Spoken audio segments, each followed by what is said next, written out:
We're continuing on our journey as a church as we journey through the Gospel of John and looking at, again, John is the disciple that Jesus loved, right? And as we are working through his version of the Gospel of the story of Jesus, we've seen that John gives us a unique perspective as compared to the other Gospel writers, right? John gives us an emotional perspective, a firsthand look from a disciple that was there and from a disciple that lived it and that was involved in conversations that others weren't involved in. And he gives us, deep details of those different miracles and conversations. Right? We've also seen as we worked through the Gospel of John that there are obviously miracles in it. There are things that Jesus does, but there's also a lot that John didn't include in his gospel. Right? We've seen kind of why that is. We see that, again, he was very clear with his purpose of why he wrote, and he wrote so that we would believe that Jesus was the Messiah and that we would then be saved. Amen. And so everything that John tells us about, every detail that he shares is about those two things. It's about us knowing without a doubt that Jesus was the Messiah and that we can be saved through him. And so as we get to today, to probably one of the most famous stories and miracles in the Bible, is in John chapter 11, is where Jesus raises Lazarus from the dead. So as we are here, again, we've seen this story unfolding. We've seen the tension building between Jesus and the religious leaders of the day. We've seen these different miracles happen. And with every miracle Jesus does, he kind of steps it up a little bit. Right? And this is the epitome of all miracles, which is why it is one of the most famous ones. Right? When Jesus starts bringing people out of tombs, people take notice. Right? And so we are going to just jump right into that story this morning. So if you have your Bibles with you, I invite you to open it up to John chapter 11.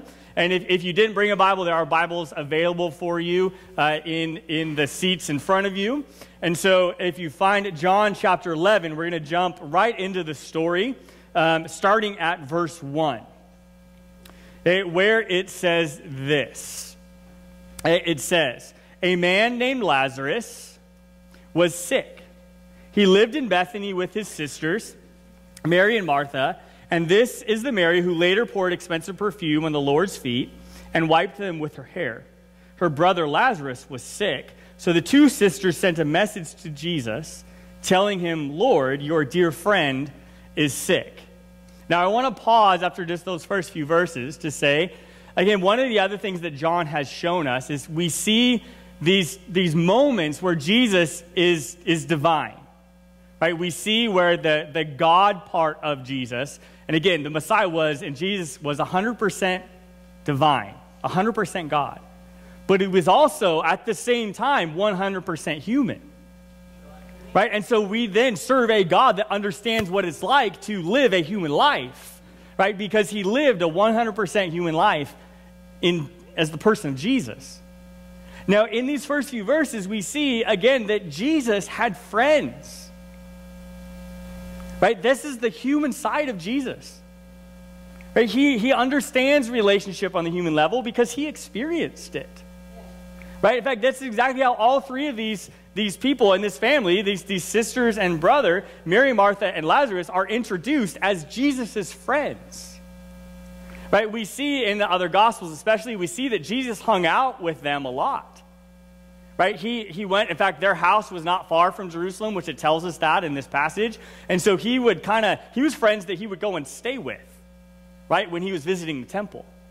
I mean, these were close friends.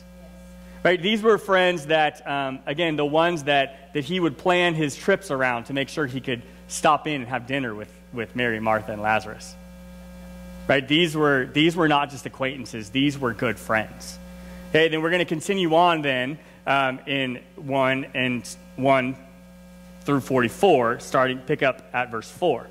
He says, "But when Jesus heard about it, he said, 'Lazarus' sickness will not end in death. No, it happened for the glory of God, so that the Son of God will receive glory from this. So although Jesus loved Martha, Mary, and Lazarus, he stayed where he was for the next 2 days.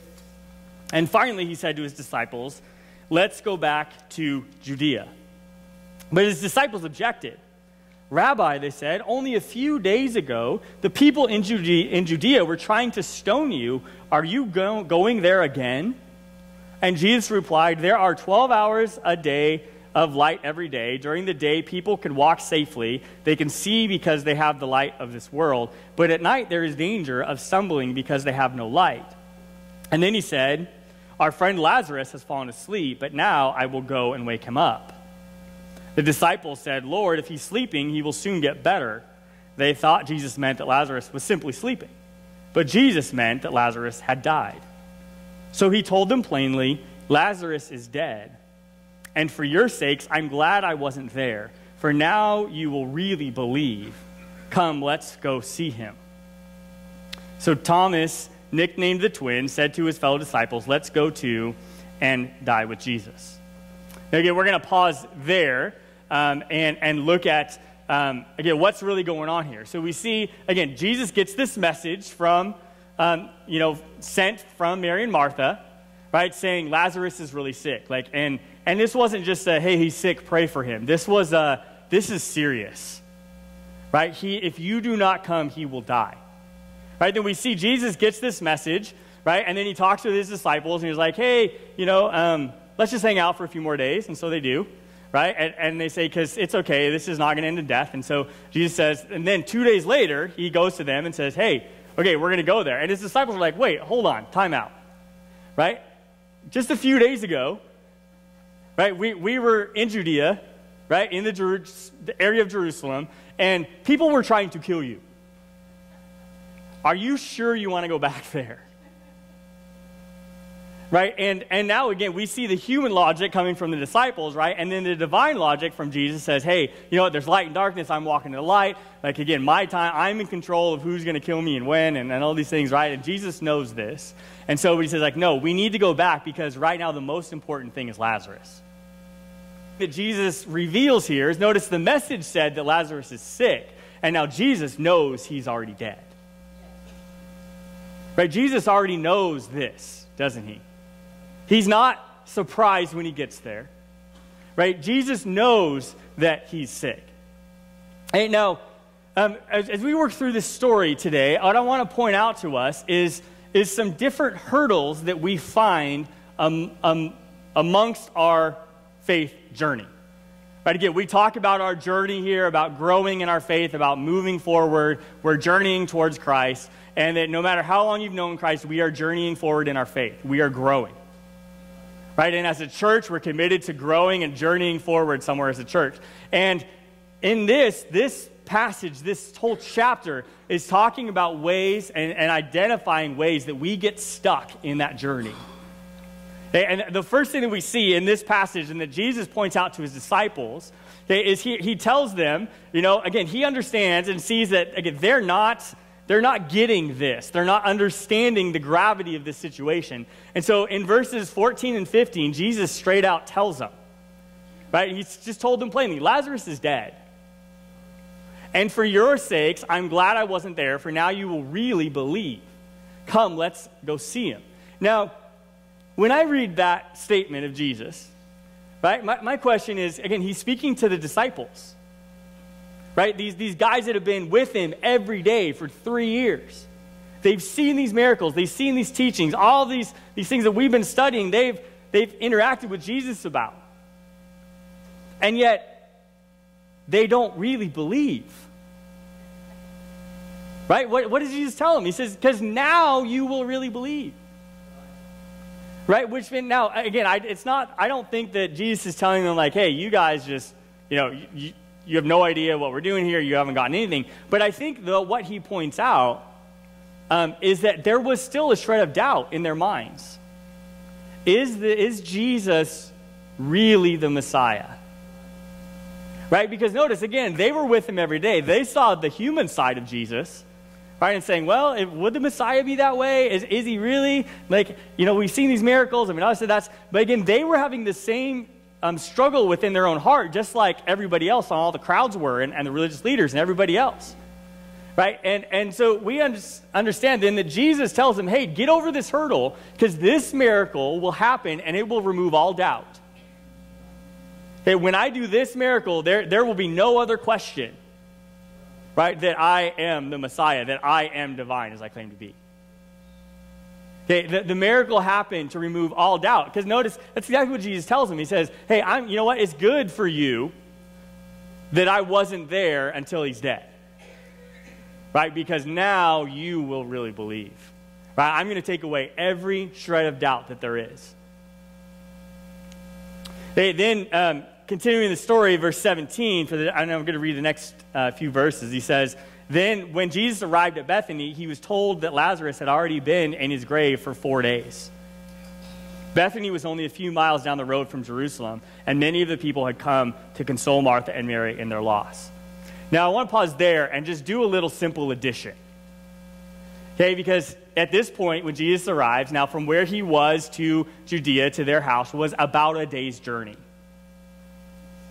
Okay, and now this says, when Jesus shows up, that Lazarus had been dead 4 days. Okay, so the day it took Jesus to get there, right, 4 minus 1, right, means 3 days. Right, when Jesus left to go to Judea. Okay, it also tells us that Jesus, after he got the message, had hung out for 2 days. Right, between when he got the message and when he left for Judea. So 3 minus 2 is 1. Right, now, again, Jesus was a day's journey away from where Lazarus was, so the messenger would have had to have traveled a day to get to Jesus. 1 minus 1 is 0, which means Lazarus was dead when Jesus got the original message. Right? Jesus got the message, right? Hey, Lazarus is sick, you need to come. Right? And then Jesus sends a curveball to his disciples, right? About, we'll just hang out for 2 more days. Like, it's all right. It'll be okay. Right? He was already dead. Right? And Jesus knew that. Right? And so why 4 days? Right? What was Jesus' intent in hanging out? I mean, he could have left then, got there, and he would have been dead 2 days.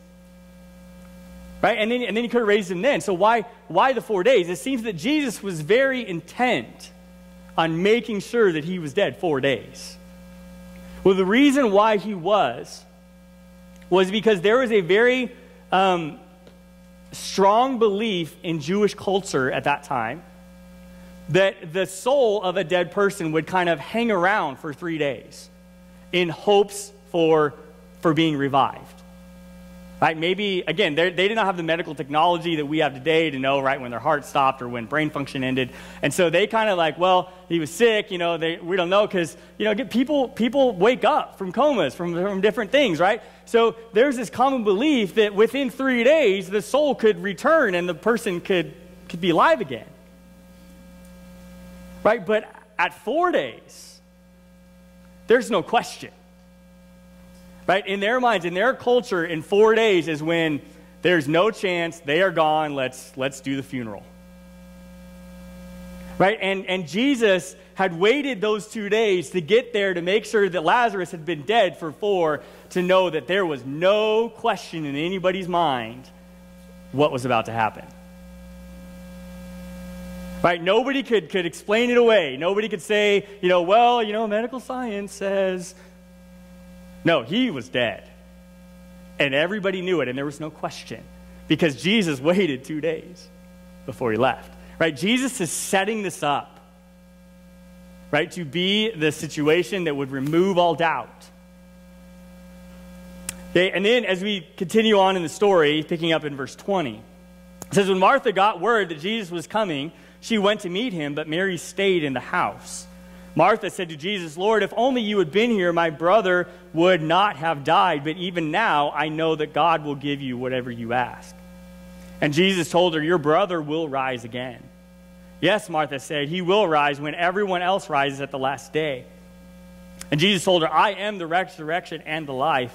Anyone who believes in me will live even after dying. Everyone who lives in me and believes in me will never die. Do you believe this, Martha?" "Yes, Lord," she told him. "I've always believed that you are the Messiah, the Son of God, the one who has come into the world from God." Then she returned to Mary, and she called Mary aside from the mourners and told her, "The teacher is here and wants to see you." So Mary immediately went to him. Jesus had stayed outside the village at the place where Martha met him, and when the people who were at the house consoling Mary saw her leave hastily, they assumed she was going to Lazarus' grave to weep. So they followed her there. And when Mary arrived and saw Jesus, she fell at his feet and said, "Lord, if only you had been here, my brother would not have died." So again, we see this interaction between Jesus and Mary and Martha, these two separate occasions.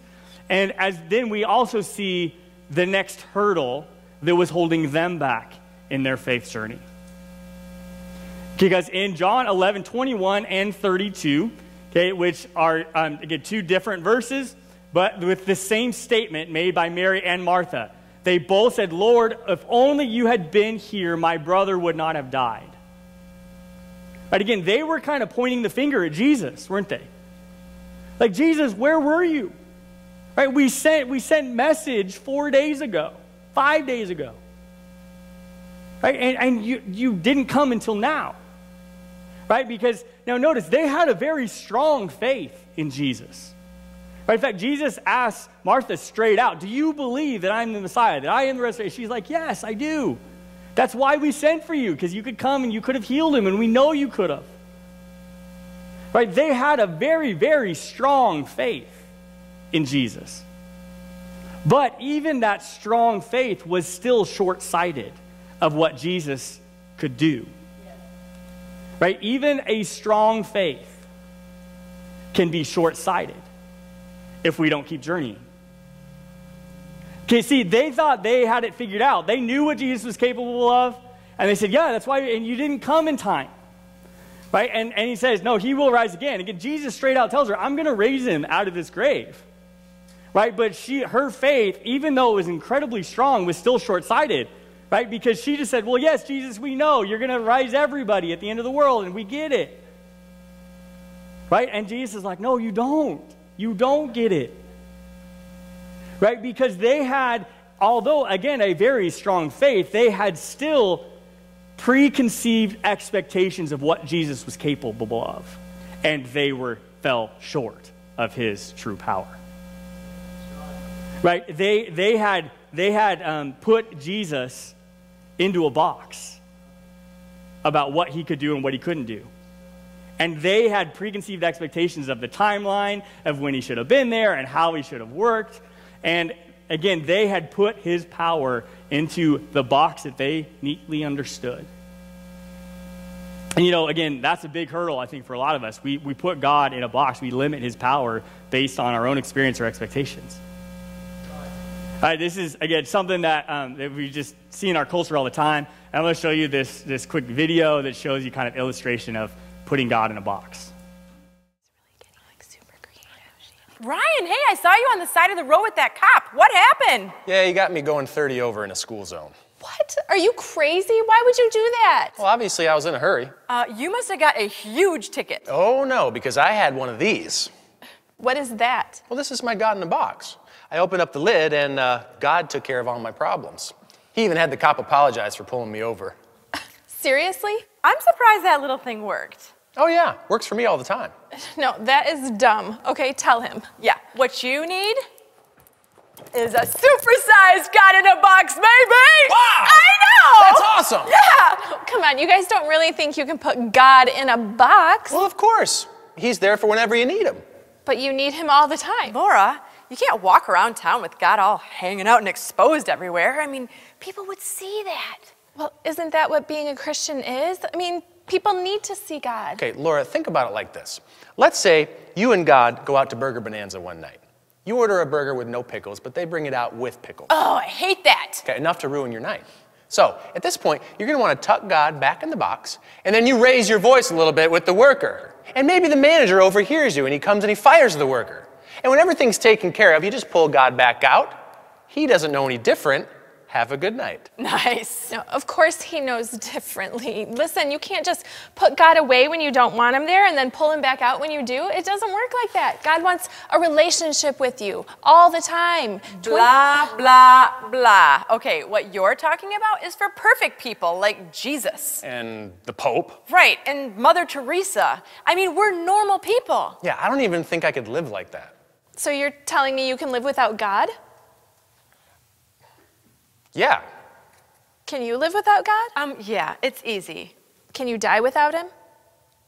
Can you die without him? Come on, guys. You can't live without him either.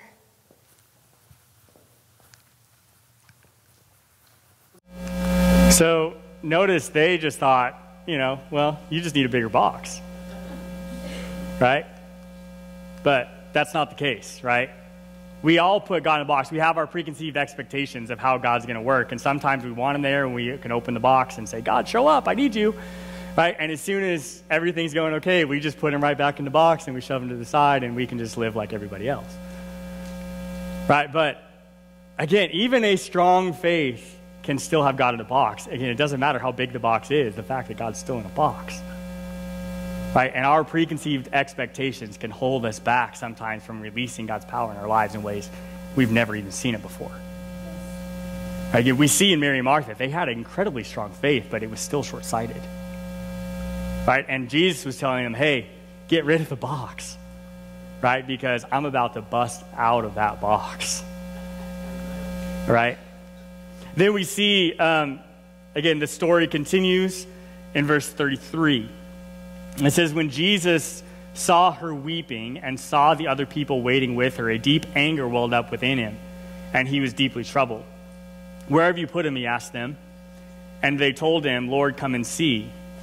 And then Jesus wept. Now, we get to this verse, John 11:35. But again, a very famous verse for kind of all the wrong reasons, but we're going to get there in a second. But notice, what is Jesus' reaction to this moment? It says that Jesus was angry. Now, I don't know if that jumps out to you, but that raises a kind of a question for me. Right? Like this is, God knows he's about to do this incredible miracle. He's grieving with his friends, and yet he's angry. Well, why? What is he angry about? And Jesus was the Messiah.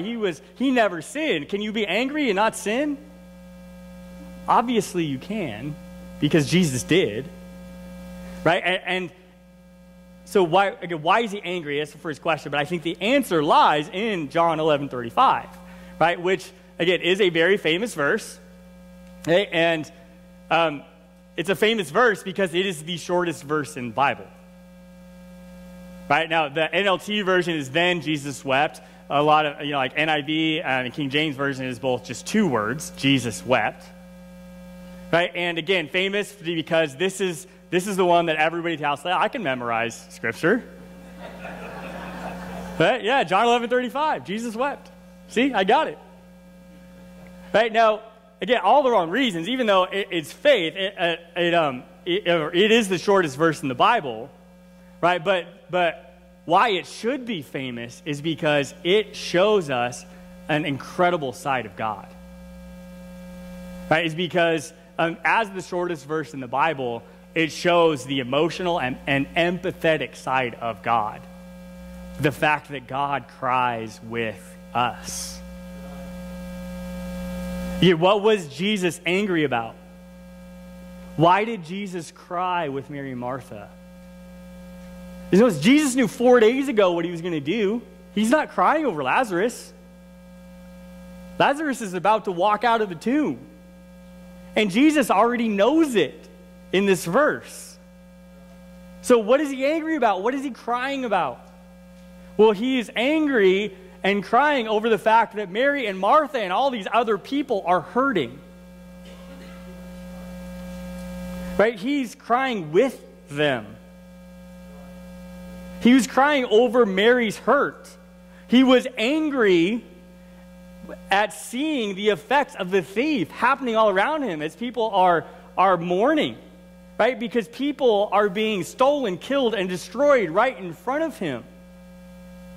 And he sees that, and he's empathetic of his friends and all of those people, and that's why Jesus cries.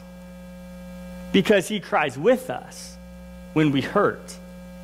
And he's angry because he sees the effect of the enemy that he just described in the chapter before.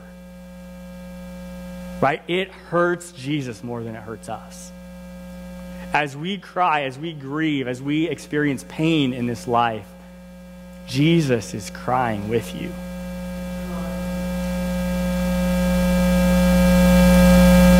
Allowing and causing are not the same thing, as we talked about before. But even allowing hard things to happen in this life, allowing evil to steal, kill, and destroy, makes God suffer. It's hard for God because he experienced the pain that we feel, and he cries with us. Now, this perspective can be a game changer because this is a major hurdle, right, that a lot of people have in their faith journey. God does care about the hard things that we face because it hurts him as much as it hurts us.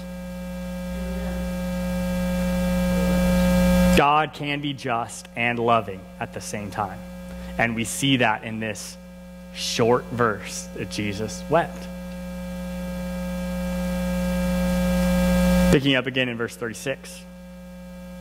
It says, the people who were standing nearby said, see how much he loved him. But some said, this man healed a blind man. Couldn't he have kept Lazarus from dying? Good question. Jesus was still angry as he arrived at the tomb, a cave with a stone rolled across its entrance. Roll the stone aside, Jesus told them. But Martha, the dead man's sister, protested, Lord, he has been dead for 4 days. The smell will be terrible. Now, I'll pause there and say in this version, again, it just says, if you have a King James version, right, this is awesome in the King James version because she says, but Jesus, he stinketh.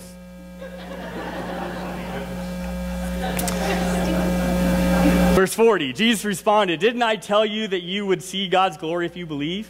So they rolled the stone aside, and then Jesus looked up to heaven and said, Father, thank you for hearing me. You always hear me, but I said it out loud for the sake of all these people standing here so that they will believe that you sent me. And then Jesus shouted, Lazarus, come out. And the dead man came out. His hands and feet were bound in grave clothes. His face was wrapped in a headcloth.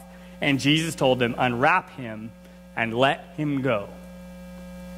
And so Jesus raises Lazarus from the dead. He comes literally walking out of the grave. Right? And then Jesus' final instructions, right, is our next hurdle. Right, in verse 44, where Jesus told them, unwrap him and let him go. And you think, well, what does that have to do with a hurdle? How can that keep my faith back? Well, see, God intervened, right? God did a miracle, right? God had worked.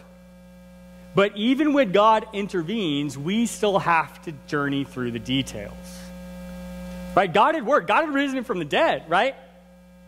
But yet he was still wrapped in grave clothes. Right? He was not a zombie. He was actually alive. Right? Zombies walk around with the grave clothes still on because they're not actually alive. Right? But Lazarus was alive. He says, take off the grave clothes and let him go. Let him go free. Right? And even when God intervenes, even when we are completely healed, even when the situation becomes healed, we oftentimes carry the hurt and the pain and the past with us as we move forward, and we still live hurt. Amen. Right? And Jesus tells them, no, take off the grave clothes. Forget the past. He's not dead anymore. So live as a live person. Leave the past behind. He still had the grave clothes on. He had to get rid of the past and live again. Even after God works, it's easy to live in the past, to do life with the grave clothes on. But if we're forgiven, we need to live as forgiven and drop the guilt, drop the should haves and the wish I didn't and the maybes. Right? And because life to the full, which is what Jesus tells us he came to give us as the Good Shepherd, life to the full is a life with hope and with joy. Joy for the present and a hope for the future. Right? And if we walk around with the grave clothes on, all we can think about is the hurt of the past. Even when God intervenes, we have to still journey through the details. We still have to move on. Right? We still have to put our trust in Jesus and live as forgiven. Amen. Right? Live moving forward with a hope and a joy. And then we see this last section of John 11, 45 through 57. And now, again, Jesus has raised the ante once again. Right? First, as you can see, John continues to bring up, and he does in this story as well, about him healing the blind man. Okay, that miracle had astonished people, had amazed people, right? Of like, well, how could he ever heal a man who was born blind? Right? They keep bringing it up, right? And then Jesus is like, oh, you think that's good? Watch this. Right? And now he raises a man after being in the grave for 4 days. Okay, and Jesus raises the ante. And then we see the aftermath of this incredible miracle happen in verses 45 through 57. Now, I'm not going to read it for you. I encourage you can go back and read it again. It's kind of it gets similar to what everything that we've read before in these continued conversations between Jesus and these religious leaders. But notice in verse 45, it says, many of the people who were with Mary believed in Jesus when they saw this happen, but some went to the Pharisees and told them what Jesus had done. So as we see again, that statement, that's the part in the show where you hear the dun, dun, dun. Right? Like, because now then they come, and then it says they went straight to Caiaphas, to the high priest. Right? And said, hey, this Jesus guy continues to just raise the ante. Right? He continues to cause more and more problems for us. And the tension between Jesus and the Jewish leaders is raised to its breaking point at this point in the gospel. Right? Again, tension's been mounting, right, up to this point, but now it is raised to its breaking point. Okay, not only did this miracle remove all doubt for those that believed in him, it also removed all doubt for his adversaries. And they knew that Jesus now had to be dealt with swiftly and permanently. Because this guy was not going to go away. This was not a problem that was just going to fade into the background. Right? Jesus had become a 100% serious issue for the Jewish leaders. Right? Because now, not only are people just like, wow, not only can he heal people who are born blind, but he can also raise the dead. We saw it. We saw him walk out and he even stunk. Right? Like, Jesus has to be dealt with. They saw that, again, Jesus was not a problem that was going to go away. And this is also the first time, other than Nicodemus, who we first met in chapter 3, this is the first time that a specific Jewish leader is named. Before this, it was always the religious leaders of the day or the Jewish leaders. This time, they call one out, and they didn't just call one out, but they called out the high priest. This was the guy at the top of the totem pole. They had gone to Caiaphas, and they said, Caiaphas, you got to deal with this guy. Because we've tried. We try to slush him off, we try to stone him, we try to do these things, and he always kind of gets away, and we just can't figure out how to deal with him. We got to call in Caiaphas. Right? And then Caiaphas takes over. And then in verse 49 and 50, Caiaphas gives us this kind of prophecy about Jesus. And in this prophecy, he talks about how this guy, this one guy dying will save a lot of people. And when you first read it, it's like, oh, well, he's prophesying about the Messiah. Like, Jesus will die and save the entire world. Right? And I think that was the correct application of the prophecy, but it was not in Caiaphas, in his eyes. He saw Jesus dying would stop the division among the Jews and return the order that Rome desired. Right? Thus solving all of their political issues. And so Caiaphas' motivation was political, not religious. It was political, not religious. The prophecy was correct. It just had a drastically different application than Caiaphas thought. And so then we see in 1153, it says, so from that time on, the Jewish leaders began to plot Jesus' death. Again, it had reached the pinnacle of tension to where they said, again, they moved forward in their journey, even though it was not in a positive direction. They started moving forward and saying, this is something we have to address.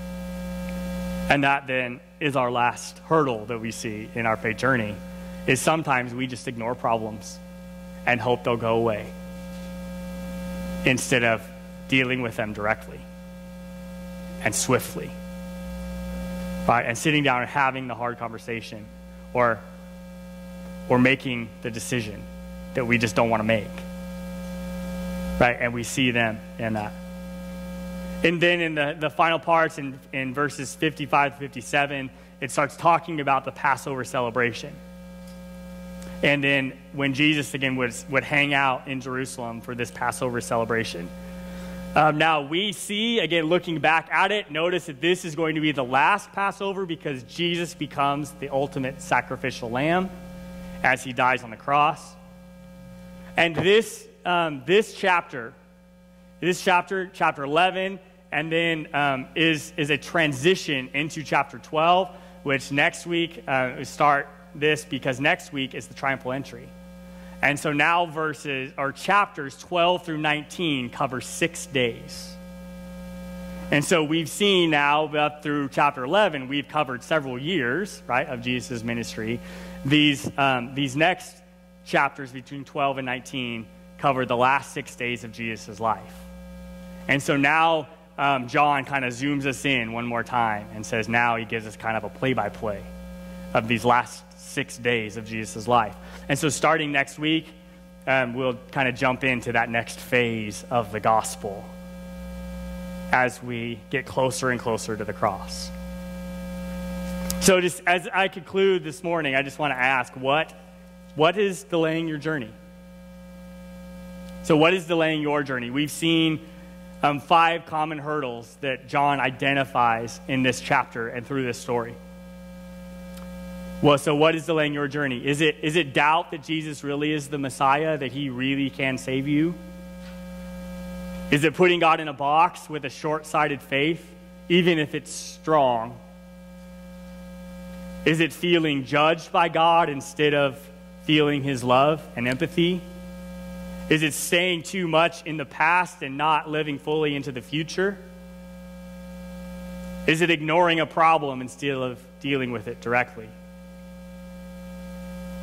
We see all of those hurdles in this story, what's holding you back. Because everybody in this story journeyed forward. Everybody journeyed forward through this miracle. I ask my question to you is, are you journeying forward? And if not, what hurdle are you facing? And as we think about that, worship team, I'll invite you guys back up. And that is my final thought for us today, is what is delaying your journey? Because Jesus is there to help us through the next hurdle and to get us moving forward in our faith. And that's exactly what he did with this miracle. Right? He shattered some hurdles and he pushed some people through them and he continued to them to work. And so